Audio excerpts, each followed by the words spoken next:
We're introducing legislation to implement a national freeze on handgun ownership. In the wake of the massacre in Uvalde, Texas, Canadian Prime Minister Justin Trudeau is moving to further limit access to firearms. Now, as I'll get to in this video, Canada already has strong gun laws in place, but first I want to show you what measures Justin Trudeau has now introduced. We're introducing legislation to implement a national freeze on handgun ownership. What this means is that it will no longer be possible to buy, sell, transfer, or import handguns anywhere in Canada. We're also fighting gun smuggling and trafficking by increasing maximum criminal penalties and providing more tools for law enforcement to investigate firearm crimes.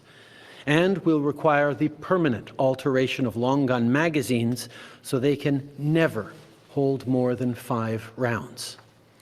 These are actions that doctors, experts, and chiefs of police have been calling for years, and we're acting on their advice.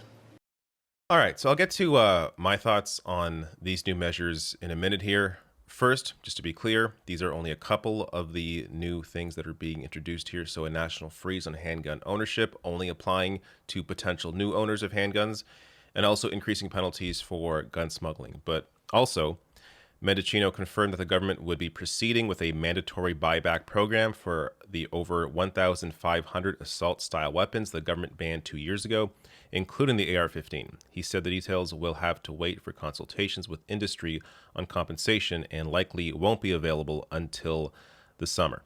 He said the first weapons would be bought back before the end of this year. The legislation revives some federal measures that didn't pass before last year's general election and implements some new proposals made during the campaign. They include taking away firearms licenses from those involved in domestic violence or criminal harassment, increasing criminal penalties for smuggling and trafficking of firearms, and a red flag law, which would require people deemed a threat to themselves or others to turn in their firearms to law enforcement. And by the way, this will all apparently be implemented by the fall of this year. Now, I'll get to more, and if you want a full breakdown, all the new measures, I'll link to this below the video as well, right from the Canadian government. But before I get to existing laws here, these measures are fine. I see no issue with them. The only thing I think is worth pointing out here is that it's weird that we are always so influenced by what is happening in America.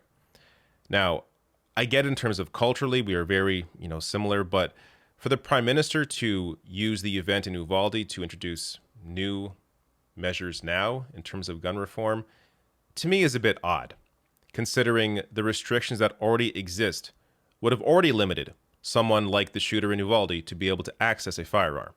So these new restrictions wouldn't have really changed things in that instance. But then again, I see no issue with these new measures. It definitely, I think, will have an impact on the few stores that sell weapons, but it's only going to apply to new potential owners of handguns. And in terms of the buyback program that was already in place, I guess now it's going to be viewed more as a mandatory thing than an optional thing. But in terms of our the way we approach guns here is so different compared to America that this is just a few extra measures that really doesn't do anything. But just to show you how different guns are here, or how they are viewed here, the Supreme Court of Canada has noted on several occasions that unlike the US, there is no right to bear arms in Canada, and there are relevant court cases that are associated with that. So this view that we all have the right to own a weapon to defend ourselves is not a thing that exists in Canada. And in fact, self-defense isn't even one of the reasons you are able to own a weapon. So generally, hunting, collecting, and shooting targets, so like sports shooting, are the 3 reasons that you can own a firearm. And you have to jump through a lot of hoops to get one. So just to start with a bit of that here from the Canadian Encyclopedia, in Canada, there are 3 classes of firearms: non-restricted, restricted, and prohibited. The 3 classes are defined by the Firearms Act. The RCMP, which is essentially Canada's national police, administers the classification of restricted and prohibited firearms. The non-restricted class includes any rifle or shotgun that is neither restricted nor prohibited. Restricted firearms include some handguns and some semi-automatic centerfire firearms. Firearms in this class are often used in target practice or shooting sports. They can also be sought as collectibles or required for a profession. Prohibited firearms include fully automatic firearms, some semi-automatic firearms not reasonably used for hunting, and most types of handguns, listed in the criminal code or classified as such by the RCMP.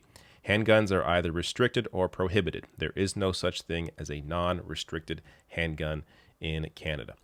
So we start with this because it shows you already that depending on the gun, there is a different approach to the access to that weapon. And on top of that, so weapons, firearms you can only have for hunting, collecting, or shooting targets. You need a license to get any gun at all. You need required safety training. There's also a minimum of a 28-day waiting period between you getting that license and you being able to acquire a weapon. So in that process, your application is reviewed by the RCMP and approved or declined. In that process, they call people that are close to you, so loved ones and former loved ones, to see if you are someone who should be able or should be allowed to own a firearm. And they get your thoughts or their thoughts on that. And also, they're very strict in terms of storage laws. So, the guns can't have ammo in them. They need to be stored in a certain way, locked in a box. So, everything. So there are already restrictions, incredible restrictions in place for owning firearms in Canada. And even with that, Canada has the second most firearms owned per capita in the Western world. Compared, of course, the U.S. is first, but Canada is second.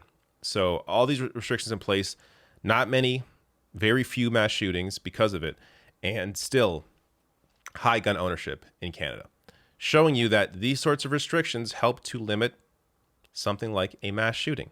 Now, of course, they're not perfect. There is no measure, no law that is perfect. Mass shootings still happen, rarely, but they happen in Canada and other countries.